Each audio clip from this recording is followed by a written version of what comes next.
clear indicator of that. John Vervaeke says we are in the midst of a crisis of meaning. The pervasive worldview, the scientific worldview, is a worldview in which we do not belong.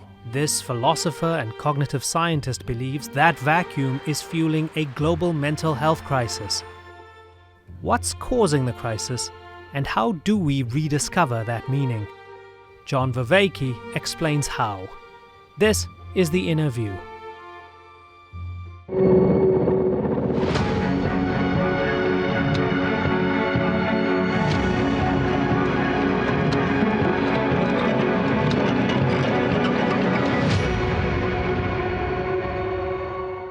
There is a meaning crisis. What are we going to do about it? And what are we going to fill that void with? Professor John Vervaeke is here to help us understand the depths of the meaning crisis and how to tackle it. Thank you very much for joining us on the InnerView. How are you doing? A great pleasure to be here. Thank you very much. So, can we say that this is a byproduct of modernity? That we've created a life and a world for ourselves that is not in harmony with some of our innate desires for community, for meaning, for purpose? Yes, if you mean by modernity what's happening largely at the end of the Middle Ages and what comes on central with the Protestant Reformation, the Scientific Revolution, things like that, yes. We lost a worldview in which our attempts to connect to each other deeply and to cultivate wisdom were supported by institutions and a worldview, and we put into a scientific worldview in which we actually do not have a proper place as meaning-making and wisdom-cultivating creatures. Did we throw the baby out with the bathwater because there was a lot of bathwater that needed to be getting rid of? Yeah, I mean, so the very processes that make us intelligently adaptive, which involve meaning-making, meaning cultivation, also make us perpetually susceptible to self-deception, ways in which we get disconnected from ourselves, each other, in the world. We need complex sets of practices for ameliorating those self-deceptive, self-destructive processes.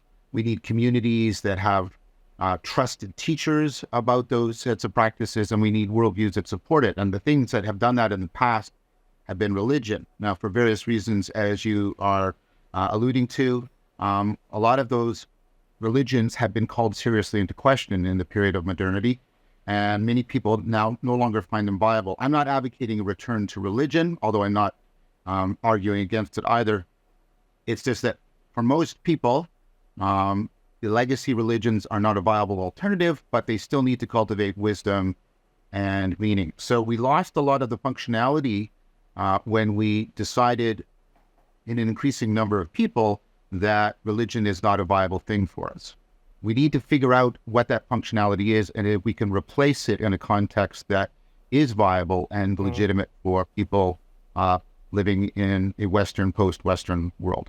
In the 20th century, a lot of demagogues and other very influential people and movements got rid of religion as that structure and tended to replace it with other isms of various political stripes, fascism, Nazism, communism, and the like. We saw some extreme examples of man's inhumanity to man. In that context, tell me the kind of difference between the religions of the past versus the political movements that mapped some of the behaviors of religions and just became kind of warped versions of them. Yeah, I mean, so there's two processes by which the West has lost God. I'll just use God as a stand-in. The first, as you said, was the imposition of a kind of totalitarian secularism, and usually that was done in favor of pseudo-religious ideologies, ideological systems that tried to do a lot of what religion did. In fact, that's very much how they're trying to address the meaning crisis. I think it's more proper to understand Nazism and Stalinism as religions than as just as political economic systems. Now, the thing about them is they were locked at a certain level of understanding that meaning making. They were locked at the level of just propositions, and they were leaving out practices. They were leaving out transformations of states of consciousness. They were leaving out character cultivation, which are actually very central processes for the creation of meaning in life. And so while they brought in secularism, they didn't actually create the system of practice that really helped people to cultivate wisdom and the kind of connectedness to themselves, each other, and the world that gives people a sense of profound meaning in life. Now, the other process has been a slow, gradual loss. When you see it in countries like Canada, the Scandinavian countries, even now in the United States, which hasn't been imposed by a totalitarian regime. And that's more because many people are increasingly finding the legacy religions not so much false, but irrelevant, which is a different kind of thing. And in finding it irrelevant, is that a mistake? That's a harder question to answer. I mean, I think that we have some of the research that I've been involved in, we have very clear evidence that if people belong to a religious tradition, they generally do better at cultivating meaning and wisdom. But that same research shows that there doesn't seem to be a significant difference between the various religions. So if you're a Buddhist or a Muslim or a Jew, you tend to be doing a better job than somebody who's merely secular. But there doesn't seem to be any significant advantage of any one of these approaches. And so I think the creeds that and the propositions and sort of the metaphysical statements they put so much value on are actually not predicting their success, which leads me to believe, depends how you're asking me that question. Right? I think in some ways the religions can be still relevant to the degree to which they refocus on the cultivation of meaning, wisdom, transcendence. But I think because many of them have been affected by the scientific revolution, they try to create something like theories, sets of propositions explaining reality, which largely has actually had the ironic effect of rendering them largely irrelevant. You propose an ecology of practices. Now, from Yes. looking into you, watching some of your interviews, reading some of your work, tremendous work. You're Thank you. phenomenal at what you do and in spurring this debate. Stoicism, Socrates, Tai Chi, Sufi poetry, some aspects of the Christian tradition that you were brought up in, you rejected a lot of it, but some aspects that you're maybe reconnecting with. You have your ecology of practices that you, Yes. through trial and error, you stumble upon some, you worked with some aspects, they evolved, they grew. In essence, it's a form of cherry picking. Would I be right in saying it's cherry picking in terms of what's good for you? And I'll finish this question in a second. A lot of people have a problem with cherry picking because they almost feel like, well, who am I to cherry pick? Let me rather just dive into something that's already a structure, whether it's the world of Islam, the world of Buddhism, the world of Christianity, or being a secularist, or that does, there's Vipassana as well. You do Vipassana meditation as well. So tell me about cherry picking and having the self-confidence to say, well, it's okay to cherry pick and we need to construct this meaning in a bespoke way for ourselves as we go along. Yeah. So I guess I want to push back on the idea of cherry picking. I understand the critique, and I think it's a valuable one. I'm very critical of people doing this in a purely autodidactic, individualistic fashion. I think part of the baby that we lost with the bathwater is we actually need to enter into long-term fellowship with other people, because the best way and this is what their cognitive science research shows, the best way for me overcoming self-deception is to be in a ongoing dialogical relationship with people other than myself who might have biases other than my own. And so I do strongly recommend that we enter into a relationship with other people.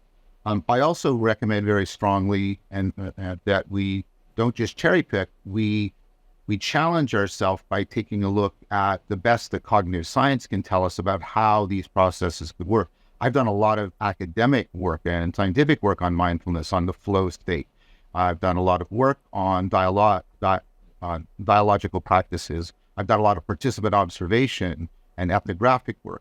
And so it's not that I just cherry pick that sits within my comfort zone. I have picked things that will be very provocative and challenging, precisely because of what the best cognitive science says to me. And then I will use design principles that are also built on a sort of cognitive scientific understanding about the complex dynamical nature of cognition. But that is also put into relationship with other thinkers, other researchers, other practitioners to form what I call an ecology of practices, which is something that has a life of its own beyond me or any of the people that are contributing to it, and has checks and balances, is self-correcting as well as self-organizing. And I think that does require, even though I wouldn't call it cherry picking, it does require a certain amount of confidence. But it's not a confidence that is pegged to one's comfort zone. It's a confidence that actually typically and frequently requires one to go beyond one's comfort zone and undertake things and along the following kind of criterion. I tell my students, it's not so much the changes you see in yourself that you should take note of, it's the changes that other people note in you in many domains of your life. And those are the ones that you should take notice and take into your evaluation of how you're progressing along a path. I'm glad you mentioned your students and your teaching process. This show doesn't have prompter or auto cue, so you should know that this is a dynamic process that a dynamic discussion that we're having here. There are no sort of pre-prepared questions or anything like that. And you don't use PowerPoint in your lectures as well. Tell me why that's important to you. Tell me why it's important for you to almost trust that dialogue that you enter into and see what comes out of it. Thank you for asking me that. I mean, I would put one caveat. When I have to teach Psych 100, which is an introductory course at the University of Toronto, is 1,500 students, I have to use PowerPoint or they won't see anything. But in all the other classes, I don't use PowerPoint because PowerPoint makes people passive receivers. And some of the research shows all it really helps is reduce the presenter's anxiety. Whereas if I'm using the board, I'm moving around a lot more. Students are actually following and to some degree mirroring me as I'm creating the material on the board. That tends to put me into more of an innovative state where I'm learning as I'm teaching, I'm having insights, getting into the flow state, sharing that with them. And as you said, that leads to the emergence of a kind of living resonance between me and my students. And then I have learned how to finesse that, how to be responsive to it, how to be responsible to it, so that I can trust how it's going to go. And in that way, I'm trying to emulate Socrates, who was willing to follow the logos, this unfolding understanding and intelligibility, however it needed to go in order to get to the depths. And so I very much try to create as many conditions that in which I'm required to rationally trust that this will show up and take shape. You remind me of Cornel West when he said that one of the problems with the tradition that he draws from is that Socrates never wept and Jesus never laughed. And I think one of the points he's trying to make is that he sees himself as having inherited something from the Greek thought and the Stoic thought and the Roman thought, but also the Abrahamic traditions. Yes. And he's trying to find a synthesis of the best of it all in the modern world. Is that something that you're also trying to do, perhaps? Yes. I mean, so there's some recent research, some of it coming from a former student, TA, and now colleague of mine. He successfully defended, showing that when people aspire to significant self-transformation, self-transcendence, the one thing that seems to be reliably predictive of them successfully undertaking such a personal transformation project is the degree to which they have internalized the moral exemplar, and what I've called internalizing the sage. And for me, I try to internalize multiple sages. Socrates is one, Siddhartha is another, Jesus is another, Spinoza is another. And I like to talk about degree in which they also check and balance each other. There's a symphony of sages, and I'm trying to see if I can get them to sing in concert together, if they'll let me be a little lyrical, in order to provide me with the best self-correcting compass and North Star orienting me. Now, you have to understand that the internalizing of those sages, again, not something I just do with individual practice. It's done especially through dialogical practices with other people. You occupy one of the more thoughtful corners of the internet, and I say corners because it's not the space that takes up the bulk of the internet. There's a lot of trash, there's a lot of anger. There's also a lot of people searching for meaning who find their answers in influencers and gurus such as Andrew Tate. So people are searching for meaning. Tell me why they're finding answers in people like Tate.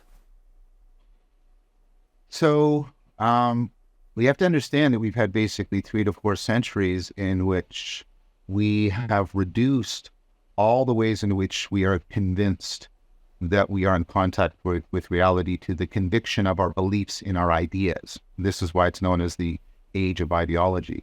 But that, of course, is not what cognitive science is showing. Most of your sense of realness comes from how well your skills connect reality. Skills aren't beliefs. They're not true or false. They are powerful or appropriate or not. It's also your perspectives. And think of the language. Are you showing up? Are you really here? Or in virtual reality, are you really in the game? That's another sense of realness. And the level of identity formation, which is not just how you form your identity, but how you also let things take shape, have their identity for you. And that's how you belong, how you feel at home. And the sense of belonging is a tremendously important marker for, in fact, maybe the most important marker for your sense of realness.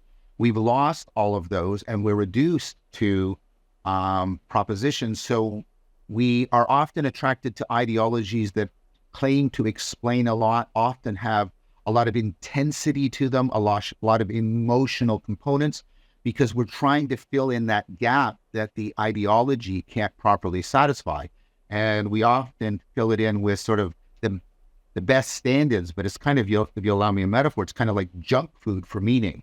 It's not really, the cultivation of virtue. Virtue combines, right? Yes, ideas. You have to believe certain things to be honest, but you also have certain skills. You have to be able to take certain states of mind, and you have to cultivate certain traits of character. And because most of that missing in ideology, we try to fill that void with how salient the information is, how much it grabs us, how much it seems to explain everything sort of magically, and how emotionally it involves us. But that is really ersatz. That really is junk food, meaning making. So we're attracted to it, but we're attracted to it precisely because of the defects that are driving the meaning crisis. So it's exacerbating rather than really addressing the need.